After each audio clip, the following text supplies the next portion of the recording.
राजा और तोता। बहुत समय पहले की बात है। एक राजा था जिसकी एक सुंदर तोता थी। वह तोता बहुत बुद्धिमान और चतुर था और बहुत प्यारी बातें करता था।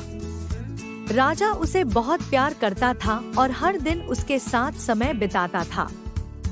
एक दिन राजा ने सोचा कि क्यों न तोते को उड़ने के लिए खुले आसमान में छोड़ा जाए।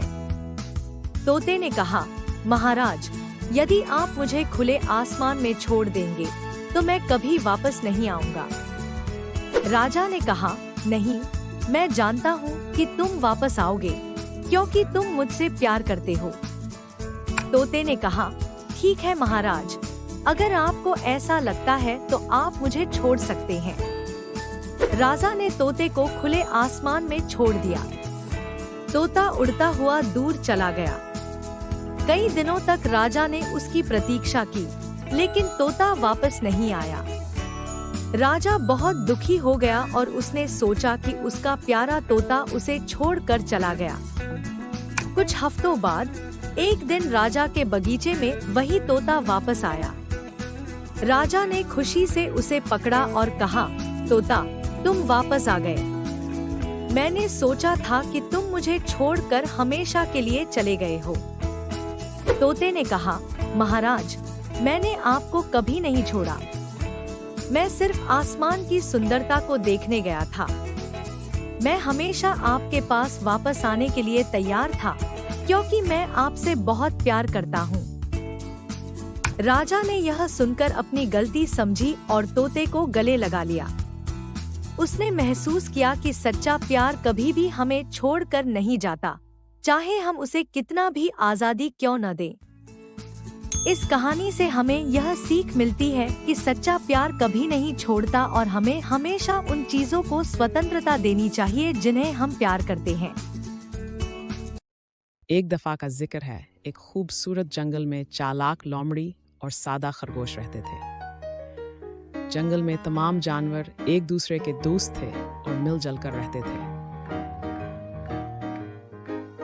एक दिन चालाक लोमड़ी ने खरगोश को बेवकूफ बनाने का मंसूबा बनाया। इसने खरगोश के पास जाकर कहा, ए प्यारे खरगोश, क्या तुम जानते हो कि जंगल के दूसरी तरफ एक बाग है जहां बहुत सारी ताज़ा सब्जियां हैं? खरगोश खुश होकर बोला, वाकई, मैं तो हमेशा ताज़ा सब्जियां खाने का शौकीन हूँ। वहां कैसे जाऊं? लोमड़ी ने मुस्कुराकर कहा, मैं तुम्हें वहां ले चलूंगी, बस तुम्हें मुझे अपनी सबसे कीमती चीज देना होगी।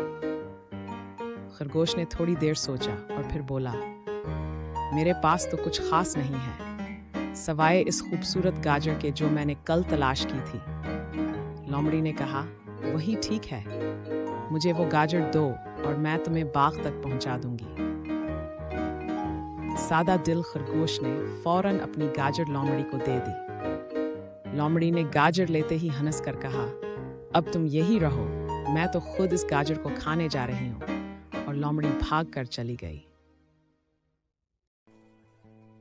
खरगोश बहुत अफसरदा हुआ और समझ गया कि लोमड़ी ने उसे धोखा दिया है।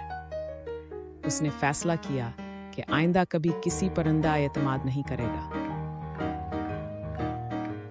इसी दौरान जंगल के दीगर जानवरों ने खरगोश की मदद करने का सोचा।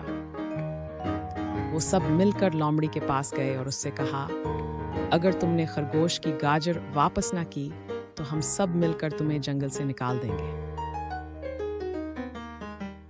लोमड़ी ने अपनी गलती का एहसास किया और खरगोश की गाजर वापस कर दी। खरगोश ने सबका शुक्रिया अदा किया और कहा, दोस्ती में एतमाद जरूरी है, मगर अक्ल से काम लेना भी अहम है। इस दिन के बाद जंगल में सब जानवर पहले से भी ज्यादा मुत्तहिद हो गए और हमेशा एक दूसरे की मदद करने लगे।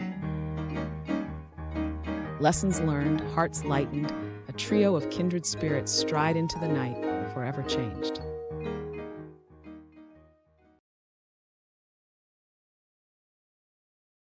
मोगिल्ली का जंगल। पहला हिस्सा, मोगिल्ली का जन्म और परवरिश। ये कहानी एक छोटे बच्चे मोगिल्ली की है जो एक हादसे के बाद जंगल में आ गया था। इसके वालिदैन जंगल के करीब सफ़र कर रहे थे कि एक खूंखार शेर खान ने उन पर हमला कर दिया। मुगल्ली के वालिदैन भागने में कामयाब हो गए, मगर मुगल्ली पीछे रह गया। जब शेर खान ने इसे तलाश करना शुरू किया तो मुगल्ली एक भेड़ियों के गौल के पास पहुंच गया। भेड़ियों की सरदरनी राक्षा ने इसे अपने बच्चे की तरह पालने का फैसला किया।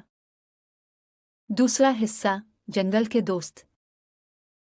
मुगल्ली जंगल में पलता बढ़ता है और भेड़ियों के साथ रहकर उनके कवानीन और रस्मों रिवाज सीखता है। इसके दो बेहतरीन दोस्त बिल्लो और बघीरा होते हैं। बिल्लो एक बड़ा भूरा रीछ है जो मुगल्ली को जंगल की जिंदगी के मज़े और आज़ादी के बारे में सिखाता है। बघीरा एक काला चीता है जो हमेशा मुगल्ली की हिफाजत करता है और इसे हिकमत और एहतियात की तालीम देता है। तीसरा हिस्सा, शेर खान का खतरा। शेर खान, जो एक खूंखार और ख़तरनाक शेर है, हमेशा मुगल्ली को शिकार बनाने की कोशिश करता रहता है। वो नहीं चाहता कि इंसानों का कोई बच्चा जंगल में रहे। मुगल्ली को अपनी हिफाजत के लिए हर वक्त होशियार रहना पड़ता है।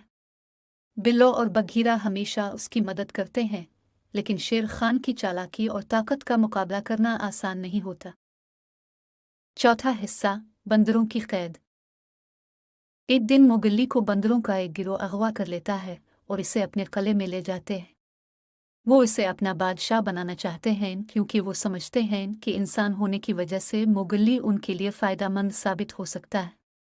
बिल्लो और बघीरा मुगल्ली की तलाश में निकलते हैं और का, जो एक अजीम और दाना अजगर है, की मदद से मुगल्ली को बंदरों की कैद से आज़ाद कराते हैं। पांचवां हिस्सा, आग का खजाना। मुगल्ली को जंगल के दूसरे जानवरों के साथ शेर खान से निपटने के लिए एक अजीम अलशान मंसूबा बनाना पड़ता है। वो एक दिन इंसानों के गांव से आग चरा कर लाता है, जो जंगल के जानवरों के लिए खौफनाक चीज़ होती है। आग का इस्तेमाल करके वो शेर खान को शिकस्त देता है और इसे हमेशा के लिए जंगल से निकाल देता है। छठा हिस्सा, इंसानों की दुनिया में वापसी। जंगल में कई साल गुजारने के बाद मुगल्ली अब एक नौजवान बन चुका होता है। एक दिन वो इंसानों की बस्ती के करीब पहुंच जाता है और एक लड़की से मुलाकात होती है। वो उसे इंसानों की दुनिया में वापस ले जाती है। मुगल्ली के लिए एक नया और अजीब तजुर्बा होता है, मगर वो जल्द ही अपनी असली शनाख्त और मकाम को समझ जाता है। इख्तिताम। मुगल्ली की कहानी न सिर्फ जंगल की मुहिम्मात और दोस्तों के साथ इसकी ज़िंदगी की अक्कासी करती है, बल्कि इसके ज़रिए हमें दोस्ती, बका और फितरत के एहतराम की अहमियत का भी सबक मिलता है। ये कहानी बच्चों और बड़ों दोनों के लिए एक दिलचस्प और सबक आमोज़ तजुर्बा है।